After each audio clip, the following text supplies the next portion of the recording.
जो भगवान कृष्ण की ही बात कर रहे हैं। कृष्ण इतने ज्यादा परेशान हो गए अटैक से कि उन्होंने अपनी राजधानी मथुरा से गुजरात के द्वारका में शिफ्ट कर ली। बृहद्रथ वंश के टाइम पे देखिए कितना छोटा सा साम्राज्य था, मात्र इतना सा। जरासंध को जो है युद्ध में किसने हराया था? कृष्ण के सहयोग से भीम ने हराया था। भीम, युधिष्ठिर वाला भीम। हेलो दोस्तों, मैं वसीम अकरम एक बार फिर से आपका स्वागत करता हूं। तो दोस्तों आज हम लोग पढ़ने वाले हैं प्राचीन भारतीय इतिहास का एक बहुत ही इंपॉर्टेंट चैप्टर्स, जिसका नाम है मगध साम्राज्य का उत्कर्ष। तो दोस्तों मगध साम्राज्य का उत्कर्ष एक ऐसा टॉपिक है जिससे जो है किसी भी एग्जाम में क्वेश्चन जो है भर भर के पूछे जाते हैं।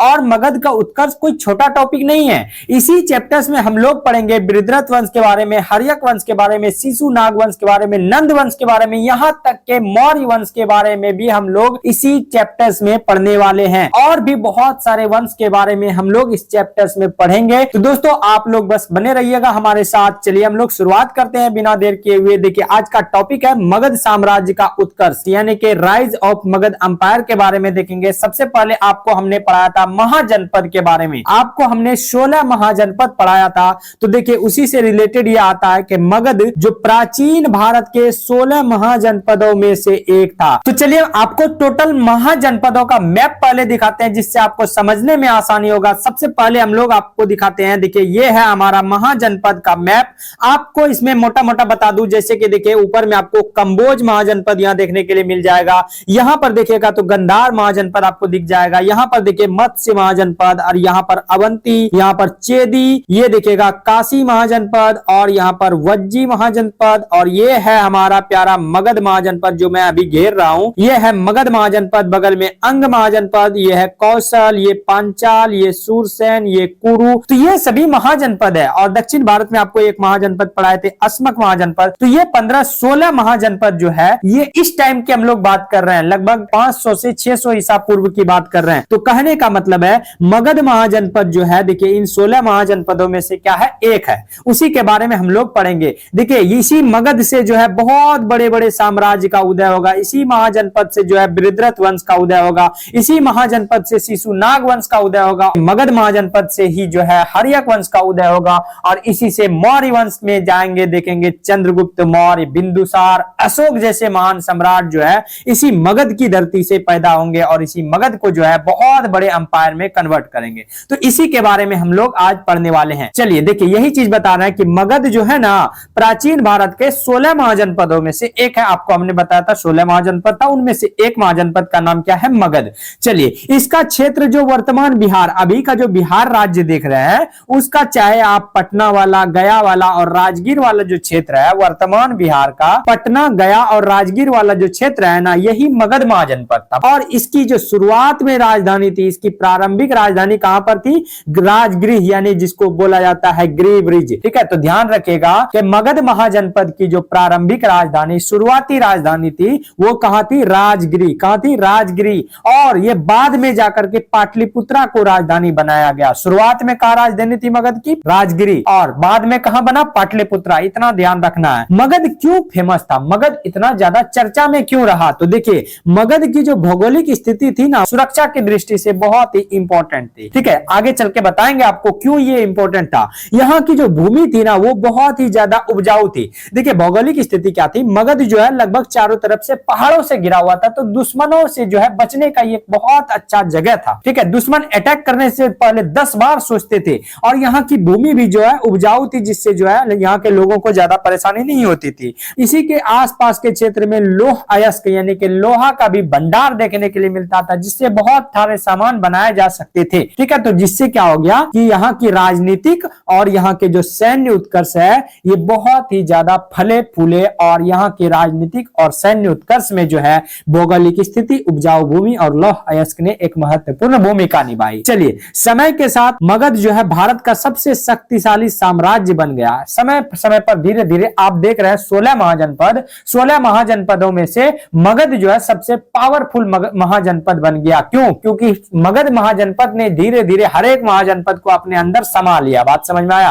और इसी में मौर्य साम्राज्य जैसे बहुत बड़े साम्राज्य की नींव भी जो है मगध महाजनपद से ही पड़ी। चलिए देख लेते हैं कि प्रमुख राजवंश हम लोग को जो पढ़ना है कि इस महाजनपद में, यानी कि मगध महाजनपद में कौन कौन से राजवंश हम लोगों को पढ़ना है। चलिए सबसे पहला राजवंश आपको दिखाते हैं बृहद्रथ वंश। कौन सा, बृहद्रथ बृहद्रथ वंश, और बृहद्रथ वंश की शुरुआत माना जाता है कि जब महाजनपद काल चल रहा था, यानी कि महाजनपदों में बटा हुआ था क्षेत्र। शुरुआती महाजनपद, अभी बाद में बात नहीं कर रहे, लगभग 600 ईसा पूर्व की बात कर रहे हैं। उत्तर वैदिक काल के खत्म होने के बाद जब महाजनपद काल की शुरुआत हुई, यानी कि लगभग 600 ईसा पूर्व की बात कर रहे हैं, 600 ईसा पूर्व, उस समय जो है बृहद्रथ वंश का उदय हुआ और बृहद्रथ वंश ने अपनी राजधानी जो है वो गिरिब्रिज को बनाया। गिरिब्रिज का ही नाम है राजगिरी। बात समझ में आया? चलिए, तो बृहद्रथ वंश के फेमस शासक देख लेते हैं कि प्रमुख शासक कौन कौन से हैं। तो बृहद्रथ खुद एक प्रमुख शासक है और बाद में जो है इसके बाद जरासंध जो है बहुत ही प्रमुख शासक बने।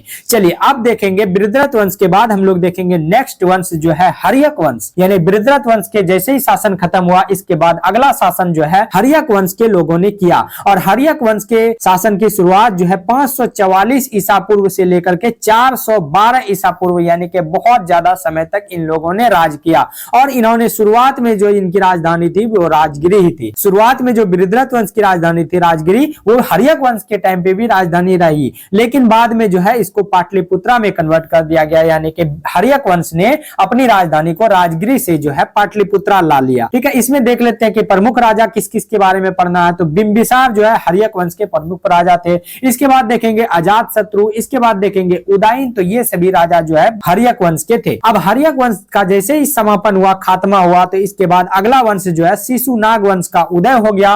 और शिशुनाग वंश ने 412 से लेकर के 344 ईसा पूर्व तक जो है इन लोगों ने शासन किया। इन लोगों के टाइम पे शुरुआत में पाटलिपुत्रा राजधानी थी। आपको पता है कि हर्यक वंश के टाइम से ही पाटलिपुत्रा राजधानी थी। तो पाटलिपुत्रा को इन लोगों ने वैशाली में बदल दिया, यानी कि अब राजधानी को जो है वैशाली ले गया और वैशाली से पुनः पाटलिपुत्रा राजधानी लाया। तो ये चीजें आपको देखने के लिए मिलेंगे। इसके प्रमुख शासक देख लेते हैं। तो शिशुनाग वंश के प्रमुख शासक थे शिशुनाग, कालाशोक। तो ये सभी चीजें आपको ध्यान में रखनी है। अब जैसे ही शिशुनाग वंश का अंत हुआ, तो इसके बाद जो है अगला शासन जो है वो नंद वंश का हो गया। तो नंद वंश में देख लेंगे 344 ईसा पूर्व से लेकर के 322 ईसा पूर्व, यानी कि 22 सालों का शासन रहा। और इसके टाइम पे राजधानी जो है वो पाटलिपुत्रा में ही अस्थिर रही। इसके प्रमुख शासक देख लेते हैं। तो वो है महापद्मनंद और इसके बेटे धनानंद, दो ही शासक बने थे। चलिए, तो आज का जो हमारा टॉपिक है, आज का जो हमारा चैप्टर्स है, वो है बृहद्रथ वंश के बारे में। तो यानी कि आज के लेक्चर में हम लोग पढ़ेंगे बृहद्रथ वंश के बारे में। ठीक है, फिर धीरे धीरे जो है अगले टॉपिक में हम लोग हर्यक, शिशुनाग, नंद वंश पढ़ने वाले हैं। चलिए बृहद्रथ वंश की शुरुआत करते हैं। आपको ये हमने दिखाया, ये है मगध का मैप। आपको हमने मगध का बताया, ये सभी मिटा देता हूं, मगध को छोड़ के बाकी सब मिटा देता हूं। तो आपके सामने ये जो दिख रहा है, ये महाजनपद कौन सा है? मगध महाजनपद। यहीं से जो है मगध साम्राज्य की नींव पड़ी और यहीं से मगध साम्राज्य धीरे धीरे चारों तरफ क्या हुए, फैल गए। बात समझ में आया? चलिए, ये चीजें हैं। देखिए, अब जब मैं बात कर रहा हूं किस वंश की, मैं बात कर रहा हूं बृहद्रथ वंश की। तो बृहद्रथ वंश के टाइम पे देखिए कितना छोटा सा साम्राज्य था, मात्र इतना सा, यानी कि मगध में ही जो है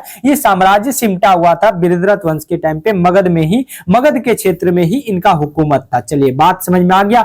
तो देख लेते हैं। सबसे पहला वंश जो है वो बृहद्रथ वंश है। बृहद्रथ वंश मगध का प्रथम, देखिए आपको हमने बताया कि मगध का प्रथम वंश है। ठीक है, मगध का प्रथम राजवंश और सर्व प्राचीन, सबसे प्राचीन राजवंश माना जाता है। ये बातें याद रखिएगा कि बृहद्रथ वंश जो है सबसे पहले और सबसे प्राचीन राजवंश माना जाता है। कहां का? मगध का। ये बातें ध्यान में रखना है, जिसकी जानकारी मुख्य रूप से पौराणिक ग्रंथों, मतलब जो हमारे पौराणिक कथा के जो ग्रंथ है, जैसे कि महाभारत हो गया, जैसे कि पुराण हो गया, यानी हिंदू धर्म से रिलेटेड जितने भी ग्रंथ है, जैसे कि महाभारत और पुराण, इन सभी पौराणिक ग्रंथों में से ही हमें जो है बृहद्रथ वंश की जानकारी मिलती है। इसी ने मगध में राजनीतिक जीवन की प्रारंभिक नींव रखी। ऐसा माना जाता है कि इससे पहले जो है उतने बड़े लेवल पे जो है साम्राज्य का उदय नहीं था। लोग छोटे छोटे लेवल पे राज्य किया करते थे, लेकिन बृहद्रथ वंश ने ही जो है राजनीतिक, मगध में राजनीतिक जीवन की प्रारंभिक नींव रखी, यानी कि शुरुआत की। इसके बाद और मजबूत होते गया और जो अगला वंश आते गया, ठीक है, धीरे धीरे धीरे धीरे मगध की साम्राज्य जो है बहुत ही मजबूत होते गया और फाइनली जाकर के मौर्य वंश के टाइम पे मगध बहुत ही बड़े क्षेत्र में फैल गया। चलिए देख लेते हैं कि बृहद्रथ वंश के संस्थापक कौन थे और बृहद्रथ वंश के बारे में कुछ परिचय देख लेते हैं। तो बृहद्रथ वंश के संस्थापक खुद बृहद्रथ नाम करके एक व्यक्ति थे। तो याद रहेगा, बृहद्रथ वंश के संस्थापक बृहद्रथ नाम करके एक व्यक्ति थे। यह वंश जो है मगध की उस प्रारंभिक अवधि का प्रतिनिधित्व करता है जब महाजनपद अभी पूरी तरह से जो है संगठित नहीं हुए थे।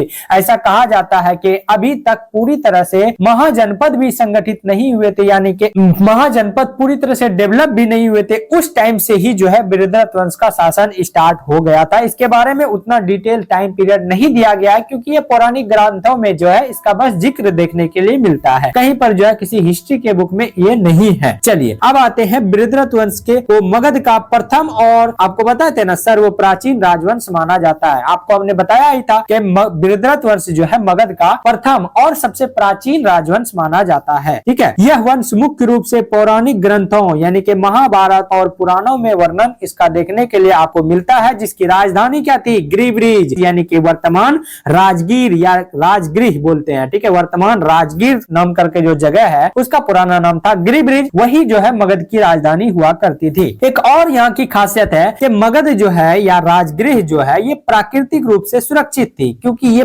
5 पहाड़ियों से घिरी हुई थी। यानी राजगीर जो थी या गिरिब्रिज जो थी ये मगध की राजधानी ये 5 पहाड़ों से घिरा हुआ था। इसका मतलब हो गया कि मगध की जो राजधानी थी वो बहुत ही ज्यादा सुरक्षित। जब बृहद्रथ वंश के टाइम पे राजधानी जो थी वो राजगिरी थी, तो यही आगे चल के जो अगला वंश आएगा हर्यक वंश, इस समय भी जो है इसकी राजधानी मगध की राजधानी राजगिरी ही रहेगी, यानी कि गिरिब्रिज ही रहेगी। चलिए देख लेते हैं प्रमुख शासक के बारे में, कौन कौन से शासक हुए। आपको हमने पहले ही बताया था कि पहला शासक जो है बृहद्रथ खुद थे। इनके बारे में उतना डिटेल नहीं है किसी बुक में, तो इनके बारे में हम लोगों को पढ़ना नहीं है, बस इतना सा याद रखना है कि बृहद्रथ वंश के संस्थापक स्वयं बृहद्रथ थे। ठीक है, दूसरे शासक देख लेते हैं जरासंध। जरासंध के बारे में बहुत जगह जिक्र मिलता है। जरासंध जो है ये बृहद्रथ के पुत्र हुआ करते थे, यानी कि बृहद्रथ के पुत्र कौन थे? जरासंध। तो जरासंध के बारे में देख लेते हैं कि ये सर्वाधिक प्रसिद्ध, बलशाली और महत्वाकांक्षी शासक था, यानी कि बहुत ही ज्यादा ताकतवर इनको दिखाया गया है। हमारे पुराणों में, हमारे महाभारत में जो है इनको बहुत ही ज्यादा ताकतवर दिखाया गया है। इतना ताकतवर इसने कहा जाता है कि महाभारत के अनुसार या पुराणों के अनुसार कि इसने बहुत सारे आर्य राजाओं को पराजित करके उत्तर भारत में अपना राजनीतिक प्रभुत्व स्थापित किया था। यानी कि उत्तर भारत में आर्य समाज के जो राजा थे, आर्यों के जो बहुत सारे राजा थे, उनमें से कई राजाओं को जो है जरासंध ने धूल चटा दिया था। कई राजाओं को उत्तर भारत से खदेड़ दिया था, मगध से खदेड़ दिया था, मगध के आसपास से भगा दिया था और अपना प्रभुत्व जो है उत्तर भारत में एक शक्तिशाली, एक महत्वाकांक्षी यानी कि शासक के रूप में स्थापित किया था। चलिए अब देख लेते हैं कि महाभारत के अनुसार जरासंध के बारे में क्या लिखा हुआ है। तो जरासंध ने मथुरा पर बार बार आक्रमण किया था। महाभारत में ऐसा लिखा है कि जरासंध नामक एक शासक था मगध का, उसने क्या किया था? मथुरा पर बार बार आक्रमण किया था। और आपको पता है कि मथुरा में किसका शासन था? तो मथुरा में जो है वो कृष्ण का शासन था। किसका शासन था? कृष्ण का शासन था। और जब जरासंध ने मथुरा पर बार बार अटैक किया तो कृष्ण परेशान होकर के, विवश होकर के कृष्ण ने अपनी राजधानी को जो है द्वारका में शिफ्ट कर लिया। कृष्ण ने अपनी राजधानी गुजरात के द्वारका में शिफ्ट कर लिया। बात समझ में आया? ये महाभारत में लिखा हुआ है कि एक जरासंध नाम करके मगध का राजा था, जो क्या थे? कृष्ण के राजधानी मथुरा। ठीक है, मथुरा में क्या करते थे? अटैक करते थे बार बार। अटैक से इतना ज्यादा कृष्ण परेशान हो गए, जो भगवान कृष्ण की ही बात कर रहे हैं, कृष्ण इतने ज्यादा परेशान हो गए अटैक से कि उन्होंने अपनी राजधानी मथुरा से जो है वो कहां शिफ्ट कर ली? द्वारका, यानी कि गुजरात के द्वारका में शिफ्ट कर ली। बात समझ में आया? चलिए, महाभारत की कथा के अनुसार ही जरासंध को लास्ट में किसने हराया था? जरासंध को जो है भीम ने हराया था। और किसके सहयोग से? तो कृष्ण के मार्गदर्शन से। जब भीम ने इनको हरा दिया जरासंध को, इनको मार दिया गया, जरासंध की हत्या कर दी गई, जरासंध का वध कर दिया गया। जैसे ही जरासंध की मृत्यु हुई, मगध साम्राज्य कमजोर पड़ गया। मगध साम्राज्य कमजोर पड़ गया और यहाँ पर एक नए वंश का उदय हुआ। उस वंश को कहा जाता है हर्यक वंश। याद रहेगा, हर्यक वंश का उदय हो गया। जैसे ही जरासंध की मृत्यु हुई, भीम ने मारा जैसे ही जरासंध को, वही भीम जो जिसका जिक्र जो है महाभारत में मिलता है, युधिष्ठिर, भीम, ये सभी चीजें, 5 पांडवों की बात कर रहे हैं। ठीक है, तो उसी भीम ने जो है जरासंध को जैसे ही कृष्ण के सहयोग से मारा, तो यहाँ पर मगध की सत्ता जो है कमजोर हो गई। और मगध को कमजोर देख करके एक नए वंश ने जो है अपने कंट्रोल में ले लिया, उसको बोलते हैं हर्यक वंश। तो याद रखिएगा, हर्यक वंश को मगध का एक संगठित साम्राज्य के रूप में स्थापित करने का मार्ग मिला, यानी कि हर्यक वंश ने जो है अब यहाँ पर रूल करना स्टार्ट कर दिया। तो दोस्तों, यहाँ पर हम लोगों ने बृहद्रथ वंश की थ्योरी कंप्लीट कर ली है। अब हम लोग यहाँ पर इससे रिलेटेड क्वेश्चन देखेंगे। टॉप 25 क्वेश्चन या टॉप 10 क्वेश्चन, जितने भी क्वेश्चन पॉसिबल है इस चैप्टर से, उसको हम लोग यहाँ पर देखने वाले हैं। चलिए शुरुआत करते हैं। सबसे पहला क्वेश्चन है कि मगध 16 महाजनपदों में से किस क्षेत्र में स्थित था? बताइए, मगध जो है ये मगध महाजनपद किस एरिया में पड़ता है, वर्तमान बिहार के किस एरिया में पड़ता है? तो आपको पता है कि ये बिहार के दक्षिणी भाग में स्थित है, जहां पर कि पटना जिला, जहां पर कि गया जिला या राजगीर जिला पड़ता है, उस क्षेत्र में मगध महाजनपद हुआ करते थे। चलिए दूसरा क्वेश्चन देखिएगा, मगध की प्रारंभिक राजधानी कौन सी थी? आपको हमने बताया कि मगध की प्रारंभिक राजधानी थी गिरिब्रिज यानी कि राजगृह। ठीक है, तो ये ध्यान में रखिएगा। तीसरा क्वेश्चन, मगध की बाद में राजधानी कौन सी बनी? यानी कि हर्यक वंश के टाइम पे जो है अगला वंश जैसे ही आएगा वो गिरिब्रिज से अपनी राजधानी को पाटलिपुत्रा शिफ्ट कर लेगा, इसीलिए वही पूछ रहा है कि मगध की जो है बाद की राजधानी कौन बनी? पाटलिपुत्रा बनी। ठीक है, ये बातें ध्यान में रखिएगा। चौथा क्वेश्चन देखिएगा कि मगध साम्राज्य की शक्ति के पीछे कौन सा प्रमुख कारण थे? तो मगध साम्राज्य जो इतना शक्तिशाली हुआ इसके पीछे क्या कारण थे? इसके पीछे ये कारण थे कि सैनिकों के लिए उपयुक्त मात्रा में लौह अयस्क उपलब्ध था, जिससे जो है हथियार बनाना आसान था, और यहाँ के खाने पीने के लिए उपजाऊ भूमि थी, जिससे जो है यहाँ पर की आर्थिक समृद्धि अच्छी थी, और यहाँ पर जो है सामरिक स्थिति भी बहुत ही ज्यादा मजबूत थी। ये क्षेत्र जो है कहने का मतलब है पहाड़ों से घिरा हुआ था, जिस वजह से जो है यहाँ पर जो है दुश्मनों से भी सुरक्षा अच्छी तरह से प्रदान होती थी। बात समझ में आया? चलिए पांचवा क्वेश्चन देखेगा कि मगध का प्रथम वंश कौन सा था? तो आपको हमने बताया था मगध का प्रथम वंश जो है बृहद्रथ वंश था। बृहद्रथ के बाद आएगा हर्यक वंश, और हर्यक के बाद आएगा शिशुनाग वंश, और शिशुनाग के बाद आएगा नंद वंश। बात समझ में आया? ठीक है, चलिए आते हैं हम लोग छठा क्वेश्चन, बृहद्रथ वंश की राजधानी कहां थी? तो बृहद्रथ वंश की राजधानी थी गिरिब्रिज यानी कि राजगिरी। सातवां क्वेश्चन देखेगा, बृहद्रथ वंश का सबसे प्रसिद्ध शासक कौन था? तो बृहद्रथ वंश में टोटल दो ही शासक थे, पहला बृहद्रथ और उसका बेटा जरासंध। ठीक है, तो जरासंध जो है सबसे शक्तिशाली शासक था, जिसका जिक्र जो है महाभारत में देखने के लिए मिलता है, जिसको भीम ने हराया था। और जरासंध इतना शक्तिशाली था कि इसने कृष्ण को भी परेशान कर दिया था अपनी राजधानी को मथुरा से गुजरात के द्वारका शिफ्ट करने के लिए। चलिए आठवां क्वेश्चन देखेगा कि जरासंध किस वंश से संबंधित था? तो जरासंध जो है बृहद्रथ वंश से संबंधित था। किस वंश से संबंधित था? बृहद्रथ वंश से संबंधित था। नवां क्वेश्चन देखेगा कि जरासंध ने मथुरा पर बार बार आक्रमण क्यों किया? तो मथुरा पर बार बार आक्रमण कृष्ण को पराजित करने के लिए किया, कृष्ण को हराने के लिए बार बार अटैक किया था। बात समझ में आया? 10वां क्वेश्चन देखिएगा, जरासंध को किसने युद्ध में पराजित किया था? तो जरासंध को जो है युद्ध में किसने हराया था?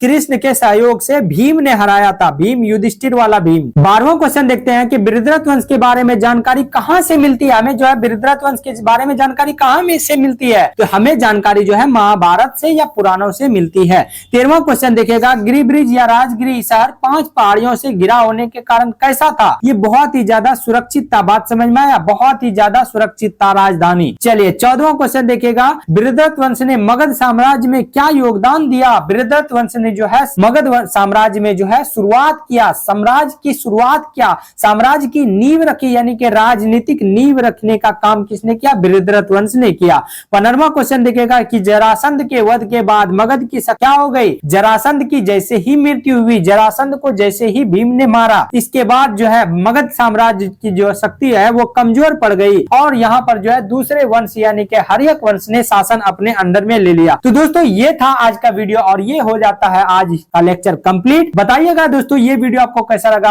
अगर वीडियो पसंद आए तो वीडियो के नीचे लाइक जरूर कीजिएगा, साथ ही अपने दोस्तों के साथ शेयर कीजिएगा, और उन्हें बताइएगा कि हिस्ट्री का पूरा वीडियो देखने के लिए आप इस चैनल को सब्सक्राइब कर सकते हैं, और साथ ही पीडीएफ जो है आपको हमारे टेलीग्राम ग्रुप कैंप 2 पर मिल जाएगा। चलिए फिर मिलेंगे हम लोग नेक्स्ट वीडियो में, तब तक के लिए हंसते रहिए, मुस्कुराते रहिए।